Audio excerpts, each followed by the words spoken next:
اتنا پتلا وہ لباس پہنتی تھی، اس لیے اس عذاب میں وہ گرفتار کر دی گئی۔ میں پوچھنا چاہتا ہوں اے اسلام کی مقدس شہزادیوں، تمہارا جسم بہت نازک ہے، تم بہت کمزور ہو، تمہیں صنف نازک کہا گیا ہے۔ مرد تو مرد ہے، اگر اللہ اپنا عذاب پتھر اور پہاڑوں پر ڈال دے تو پہاڑ بھی اللہ کے عذاب کو برداشت نہیں کر سکتے۔ میری بہنوں، تم اللہ کے عذاب کو کیسے برداشت کر سکو گی؟ تمہارا یہ نازک وجود اللہ کے عذاب کو کس قدر برداشت کرنے کی طاقت رکھتا ہے؟ ذرا سوچو تو صحیح۔ آج تم اپنے حسن کی نمائش کر رہی ہو، آج تم باریک اور پتلے کپڑے پہن کر کے اپنے حسن کو دنیا کے سامنے ظاہر کر رہی ہو۔ کیا تمہیں ڈر نہیں لگتا یہ تمہارا حسن زیادہ دن تک تمہارے پاس نہ رہ سکے گا؟ جوانی کتنے دن کے لیے آتی ہے؟ جوانی آتی ہے جانے کے لیے، جوانی آتی ہے ختم ہونے کے لیے۔ زیادہ سے زیادہ جوانی 10 سے 15 سال تک تمہارے پاس رہے گی۔ اپنی جوانی کی عمر میں تم اپنے حسن کی نمائش کر لو، تم اپنے حسن کی خوب نمائش کرو گی۔ اس کے بعد پھر کیا ہے؟ جس حسن کی تم نمائش کر رہی ہو، یہ نمائش تمہارا کرنا اسی تمہارے خوبصورت چہرے کو کبھی قبر کے کیڑے کھائیں گے، کبھی قبر کی مٹی کھائے گی۔ اپنی بڑی بڑی آنکھوں میں کاجل لگا کر، اپنی خوبصورت آنکھوں میں کاجل لگا کر بار بار آئینوں کو دیکھتی ہو اور بار بار عورتوں پہ فخر محسوس کرتی ہو کہ میری آنکھیں اتنی خوبصورت ہے، میرا چہرہ اتنا خوبصورت ہے۔ ارے نادانو، تمہارے خوبصورت چہرے کی حقیقت کیا ہے؟ اگر تمہارے چہرے پر چند پھنسیاں نکل آئے تو تمہارا شوہر بھی تمہاری طرف نگاہ اٹھا کر دیکھنے کو تیار نہ ہوگا، مگر اللہ اکبر، اس دنیا کے اندر اپنے چہرے کو حسین بنانے کے لیے، اپنے چہروں کو خوبصورت بنانے کے لیے اس قدر اہتمام کرتی ہو اور خوبصورت چہرے پہ اتنا مٹک مٹک کر اتراتی ہو۔ یہ تمہارا خوبصورت چہرہ قبر کے اندر 3 دن کے اندر بگڑ جائے گا، 3 دن کے اندر اسے قبر کے کیڑے کھائیں گے۔ حضرت سعید ابن مسیب رحمت اللہ تعالی علیہ فرماتے ہیں، جب حضرت علی مرتضیٰ کے ساتھ میں قبرستان گیا تو میں نے جانے کے بعد کیا دیکھا؟ علی مرتضیٰ نے قبر والوں کو سلام کیا اور سلام کرنے کے بعد پوچھا، اے قبر والوں، تمہارا کیا حال ہے؟ تمہاری کیا کیفیت ہے؟ تو ایک قبر سے آواز آئی، علی کیا پوچھتے ہو؟ جس خوبصورت بالوں کو ہم دن میں کئی مرتبہ سنوارتے تھے وہ بال ہماری کھوپڑیوں سے جھڑ چکے ہیں۔ اے علی کے مرتضیٰ، جن آنکھوں پر ہم بہت فخر کرتے تھے وہ آنکھوں کے گودے بہ بہ کر کے گالوں سے گر رہے ہیں۔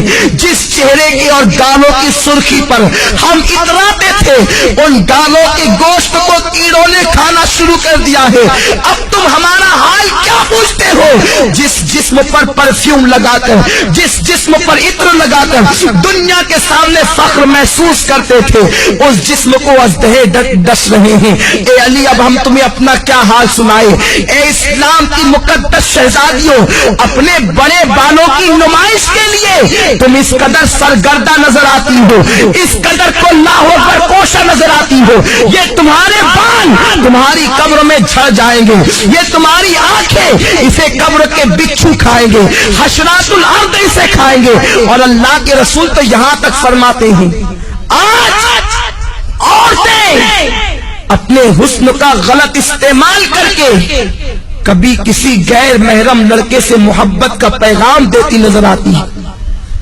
پیار و محبت کے نام پر اجنبی لڑکوں سے دوستی کرتی نظر آتی ہے، اور یہ آج فیشن بن چکا ہے، اسے عیب نہیں سمجھا جاتا۔ وہ عورتیں کان کھول کر سن لے جو لوگوں سے غلط تعلقات قائم کرتی ہیں۔ فرمایا گیا جن عورتوں نے دوسرے مردوں سے تعلقات قائم کرنا تو بہت بڑا جرم ہے۔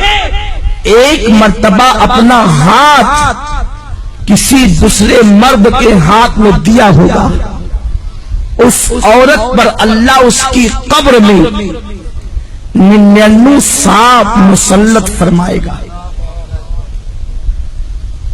اور اس میں سے ایک سانپ کی طاقت کا عالم یہ ہوگا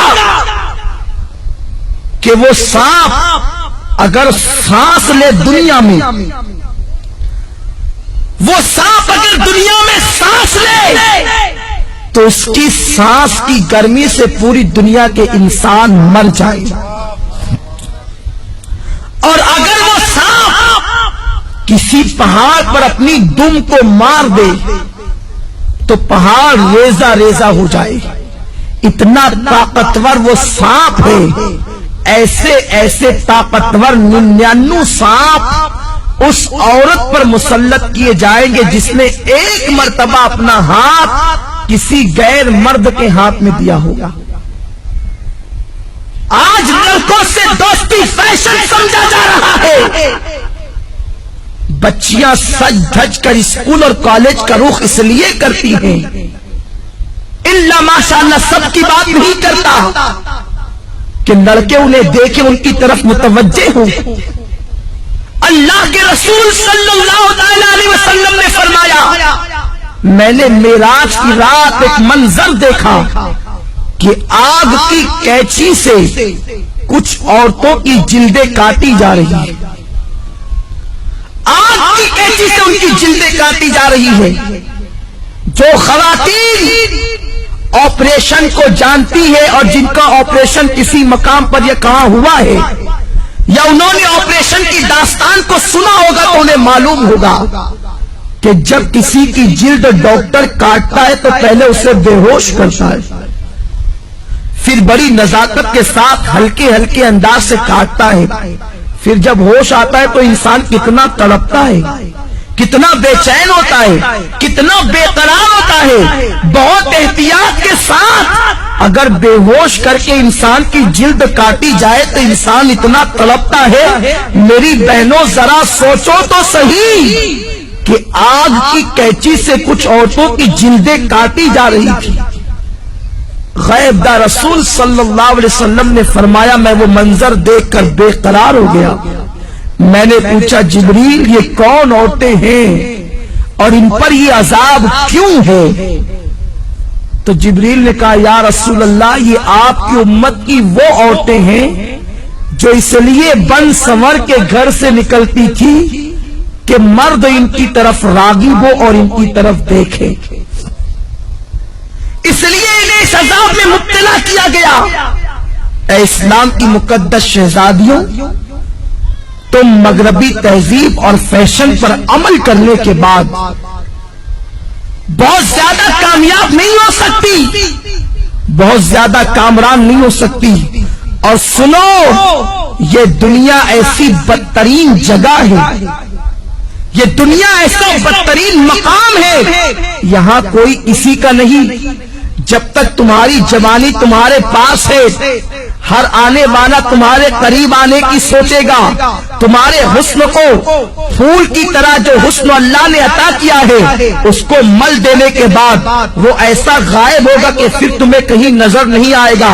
آج کل یہ باتیں بھی سننے میں آ رہی ہے کہ یہ چیز بھی فیشن بنتی جا رہی ہے کہ ایک عورت شوہر کے ہونے کے باوجود دوسروں کی طرف نگاہ کرتی ہے، یا دوسروں کے بہلانے پھسلانے پر، کبھی زیور کے لالچ دینے پر، کبھی دولت کی لالچ دینے پر، کبھی کاروں میں اور بائک پر گھومنے کی لالچ دینے پر عورتیں پھسل جاتی ہے۔ دراصل غلطی عورتوں کی نہیں ہے، اس لیے کہ یہ بیچاری ناقص العقل ہے، بہت جلدی کسی کے پھندے میں آ جاتی ہے، بہت جلدی کوئی انہیں استعمال کر جاتا ہے، بہت جلدی کوئی انہیں یوز کر لیتا ہے۔ مگر میری بہنوں، میری بات کا برا نہ ماننا، میں تمہارے نبی کا نواسا اور تمہارا چھوٹا سا بھائی ہوں، میں تمہاری خیر خواہی کے لیے یہ باتیں عرض کر رہا ہوں، ورنہ عورتیں یہ نہ کہیں کہ منبر پر بیٹھ کر ہم سے یہ کیا باتیں کہی جا رہی ہے۔ میں یہ نہیں کہتا کہ اجتماع میں آنے والی ساری عورتیں بری ہیں، میں یہ باتیں صرف اس لیے کہہ رہا ہوں کہ جو بری عورتیں ہیں تم جا کر کے ان عورتوں کو یہ باتیں بتاؤ